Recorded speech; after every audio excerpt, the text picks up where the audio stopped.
Hey everyone! I hope you enjoyed your conversations last month about God as our Creator and spent a little time understanding the Trinity as a whole. Today we are going to look at the second person of the Trinity.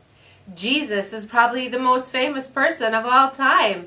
Even those who aren't Christian often know at least something about Jesus. I bet that if you asked anyone at your school, "Who is Jesus?" they could at least give you a short response. The second part of the Apostles' Creed is the longest section, and it's all about Jesus. The writers of the Creed wrote what they felt was most important for us to understand about Jesus, His love and our salvation. They wanted us to know a few things. First, Jesus was human.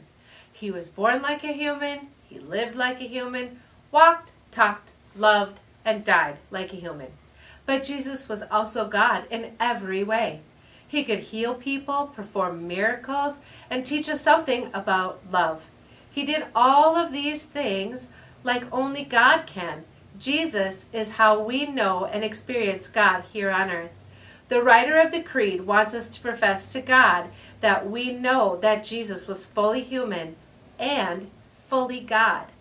The Creed does miss a few big things, however. While the Creed teaches us about the birth, death, and resurrection of Jesus, it doesn't teach us about Jesus' life. It also doesn't tell us that Jesus taught us how to pray in new ways. Jesus weeps in times of sadness and laughs with His friends. The Creed also doesn't talk about Jesus' teaching, instructions to feed the poor and love our neighbor, the message of grace for all, and that above all else we should love God and love others even if we don't like them, which can be pretty hard sometimes. The Creed does emphasize that Jesus came down to earth, which brings up the question of why. Why would God come to earth to be ridiculed, beaten, and killed? Why would an all-powerful God worry about what was happening on earth anyway? The answer is love. God came to earth through Jesus because God loved the world so much that God came to earth to live, teach, and save. Jesus is love on earth. But our journey with Jesus is much more than just what the Apostles' Creed tells us. It's even more than what the Bible tells us. Our God is a relational God and created us to be relational people. This means each of us has a different and unique relationship with who Jesus is for them personally. Think of a close friend.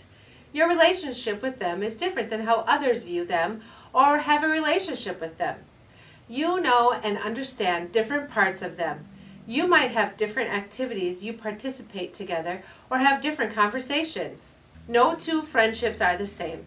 Later in your lesson this month, you'll be watching 3 videos that show 3 relationships with Jesus.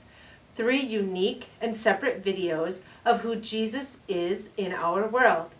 Later, you and your mentor will examine your own understanding of Jesus by exploring Scripture and looking at some of the different names Jesus is given in the Bible. Enjoy your time together. See you next month.